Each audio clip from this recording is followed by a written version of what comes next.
चलिए जानते हैं आज देश और दुनिया की सिलेक्टेड काम की और महत्वपूर्ण 25 बड़ी खबरों को सिर्फ 10 मिनट में। पर अभी तक आपने इस वीडियो को लाइक नहीं किया है तो लाइक कर दें और इस चैनल को सब्सक्राइब भी कर लीजिए। प्रधानमंत्री मोदी बोले, पाकिस्तान चाहता है कि कांग्रेस का शहजादा प्रधानमंत्री बने। गुजरात में कहा, यहां कांग्रेस मर रही है तो वहां पाकिस्तान रो रहा है। जी हां दोस्तों, प्रधानमंत्री मोदी 2 दिन के गुजरात दौरे पर हैं। गुरुवार को प्रधानमंत्री ने आणंद की जनसभा में कहा कि भारत में कांग्रेस कमजोर हो रही है, यहां कांग्रेस मर रही है तो वहां पाकिस्तान रो रहा है। कांग्रेस के लिए पाकिस्तान के आका दुआ कर रहे हैं। शहजादे को प्रधानमंत्री बनाने के लिए पाकिस्तान उतावला है। पाकिस्तान और कांग्रेस की यह पार्टनरशिप पूरी तरह से एक्सपोज हो चुकी है। वहीं दोस्तों, पीएम ने जामनगर की जनसभा में रूपाला के बयान के चलते बीजेपी से नाराज क्षत्रियों को साधने की कोशिश भी की। उन्होंने कहा कि हमारे देश के राजा महाराजाओं ने अखंड भारत के निर्माण के लिए अपनी रियासतें दे दी। देश उनके योगदान को कभी नहीं भुला सकता। चलिए दोस्तों, जान लेते हैं अगली बड़ी खबर। राहुल गांधी बोले, प्रधानमंत्री मास रेपिस्ट के लिए वोट मांग रहे, यह है मोदी की गारंटी। मोदी ने 18 दिन पहले रेवन्ना के लिए वोट मांगा था। जी हां दोस्तों, राहुल गांधी ने प्रधानमंत्री मोदी पर रेपिस्ट के लिए वोट मांगने का आरोप लगाया और कहा कि यही है मोदी की गारंटी। राहुल गांधी गुरुवार 2 मई को कर्नाटक के शिवमोगा में चुनाव प्रचार कर रहे थे। इस दौरान उन्होंने यह आरोप लगाए। दरअसल दोस्तों, मामला जेडीएस नेता और पूर्व प्रधानमंत्री एचडी देवगौड़ा के पोते प्रज्वल रेवन्ना से जुड़ा है। कर्नाटक में भाजपा और जेडीएस साथ चुनाव लड़ रही है। प्रज्वल पर कई महिलाओं ने दुष्कर्म और अश्लील वीडियो बनाने का आरोप लगाया है। इस मामले में केस दर्ज हो चुका है और प्रज्वल विदेश भाग चुके हैं। चलिए दोस्तों, जान लेते हैं इसके बाद अगली बड़ी खबर। केसरगंज से ब्रजभूषण के बेटे को टिकट, बीजेपी ने रायबरेली से दिनेश प्रताप सिंह को उतारा। जी हां दोस्तों, लोकसभा चुनाव के मद्देनजर भारतीय जनता पार्टी ने गुरुवार को उम्मीदवारों की 17वीं लिस्ट जारी की। इस लिस्ट में बहुप्रतीक्षित रायबरेली सीट और केसरगंज से उम्मीदवारों के नाम के पत्ते खुल गए। जैसे की चर्चा थी उसी के अनुसार केसरगंज सीट से पार्टी के ब्रजभूषण सिंह के बेटे करण भूषण को टिकट दी गई है। वहीं पार्टी ने रायबरेली से उम्मीदवार के नाम का भी खुलासा कर दिया। पार्टी ने यहां दिनेश प्रताप सिंह को मैदान में उतारा है। दोस्तों, बीजेपी ने अपने मौजूदा सांसद ब्रजभूषण शरण सिंह का टिकट काटकर उनके ही बेटे करण भूषण सिंह को केसरगंज सीट से मैदान में उतारा है। दरअसल दोस्तों, करण भूषण सिंह बीजेपी सांसद ब्रजभूषण शरण सिंह के छोटे बेटे हैं। 13 दिसंबर 1990 को जन्मे करण भूषण एक बेटी और एक बेटे के पिता भी हैं। वह डबल ट्रैप शूटर के नेशनल खिलाड़ी रह चुके हैं। चलिए दोस्तों, जान लेते हैं इसके बाद अगली बड़ी खबर। रोहित शर्मा का टीम चयन पर धमाका, बोले T20 वर्ल्ड कप से पहले वेस्टइंडीज में करूंगा खुलासा। जी हां दोस्तों, T20 वर्ल्ड कप के लिए भारतीय टीम के ऐलान के साथ ही कई सवाल मंडरा रहे हैं। रिंकू सिंह को क्यों नहीं चुना? 4 स्पिनर क्यों चुने? हार्दिक पांड्या को कप्तान क्यों बनाया? टीम इंडिया के ऐलान के 48 घंटे के इंतजार के बाद इन सवालों के जवाब मिल गए हैं। दरअसल दोस्तों, भारतीय कप्तान रोहित शर्मा और चीफ सेलेक्टर अजीत आगरकर ने प्रेस कॉन्फ्रेंस कर इन सारे सवालों के जवाब दिए। बीसीसीआई ने T20 वर्ल्ड कप के लिए भारतीय टीम की घोषणा मंगलवार को ही कर दी थी। इसके करीब 48 घंटे बाद गुरुवार को भारतीय कप्तान रोहित शर्मा और चीफ सेलेक्टर अजीत आगरकर ने टीम से जुड़े सवालों पर जवाब दिए। दरअसल दोस्तों, T20 वर्ल्ड कप 1 जून से वेस्टइंडीज और अमेरिका में खेला जाना है। भारत का पहला मुकाबला 5 जून को होना है। दोस्तों, भारतीय टीम में 4 स्पिनर क्यों चुने गए? इस सवाल के जवाब में रोहित शर्मा ने कहा कि मैं अभी सब कुछ नहीं बता सकता, मैं ज्यादा नहीं बोलूंगा क्योंकि विरोधी कप्तान भी सुन रहे होंगे, लेकिन इतना तय है कि हम टीम में 4 स्पिनर चाहते थे। वेस्टइंडीज या अमेरिका में मैच दिन में होंगे, इससे स्पिनरों की भूमिका बढ़ जाएगी। चलिए दोस्तों, जान लेते हैं इसके बाद अगली बड़ी खबर। प्रियंका गांधी बोली, मोदी भ्रष्टाचार की सबसे बड़ी स्कीम लाए। चिरमिरी में कहा, अब कोविड सर्टिफिकेट से प्रधानमंत्री की फोटो गायब हो गई है। जी हां दोस्तों, कांग्रेस की राष्ट्रीय महासचिव प्रियंका गांधी ने प्रधानमंत्री मोदी पर जमकर निशाना साधा। उन्होंने कहा कि मोदी जी खुद को बड़ा ईमानदार बताते हैं, लेकिन इस देश में भ्रष्टाचार की सबसे बड़ी स्कीम लेकर वो आए हैं। यह स्कीम थी, जो चंदा देगा उसका नाम गुप्त रखेंगे। इसके तहत अपने बड़े बड़े मित्रों से चंदा लिया, पहले उनके ऊपर छापा मारा, फिर चंदा लेकर जांच बंद कर दी। उन्होंने गुजरात में पुल गिरने की घटना का उदाहरण भी दिया। प्रियंका गांधी ने गुरुवार को कोरबा लोकसभा के चिरमिरी में जनसभा को संबोधित किया। उन्होंने कोविड वैक्सीन कोविशील्ड को लेकर आई रिपोर्ट का भी जिक्र किया। उन्होंने कहा कि टीका लगवाकर कुछ लोग मर गए, कुछ बीमार हो गए। पहले सर्टिफिकेट मिलता था तो उसमें मोदी जी की फोटो होती थी, लेकिन अब लगवाओगे तो नहीं मिलेगी। साथ ही उन्होंने यह भी कहा कि मोदी जी ने देश की संपत्ति को अपने मित्रों में बांट दिया है। चलिए दोस्तों, जान लेते हैं इसके बाद अगली बड़ी खबर।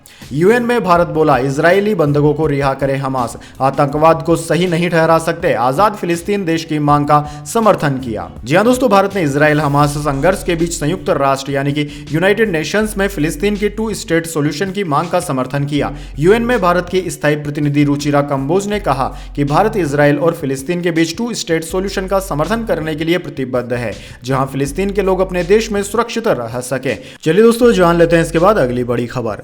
लाडली बहनों के खाते में जल्द आएंगे पैसे, खुद सीएम मोहन यादव ने बताई मई में आने वाली किस्त की तारीख।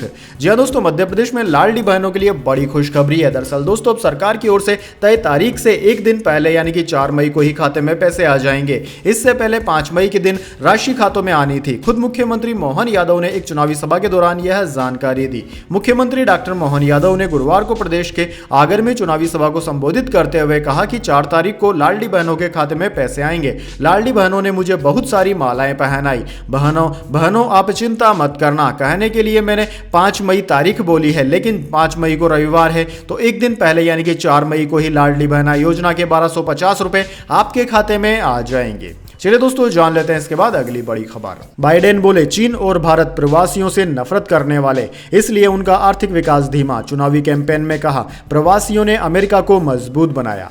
जी हां दोस्तों, अमेरिकी राष्ट्रपति जो बाइडेन ने कहा है कि विदेशियों से नफरत के चलते भारत और चीन जैसे देशों का आर्थिक विकास धीमा है। बाइडेन ने यह बात एक चुनावी कैंपेन के दौरान कही। न्यूज एजेंसी राइटर्स के मुताबिक बाइडेन बुधवार को वाशिंगटन में अपनी इलेक्शन कैंपेन के लिए फंड इकट्ठा करने के कार्यक्रम को संबोधित कर रहे थे। इस दौरान उन्होंने प्रवासियों की अहमियत पर बोलना शुरू कर दिया। बाइडेन ने कहा कि चीन की इकोनॉमिक ग्रोथ क्यों खराब है, जापान में समस्या क्यों हो रही है, रूस और भारत क्यों तेजी से विकास नहीं कर पा रहे। ऐसा इसलिए क्योंकि ये देश विदेशियों से नफरत करते हैं। ये नहीं चाहते कि प्रवासी इनके देश में जाएं, जबकि प्रवासी हमें मजबूत बनाते हैं।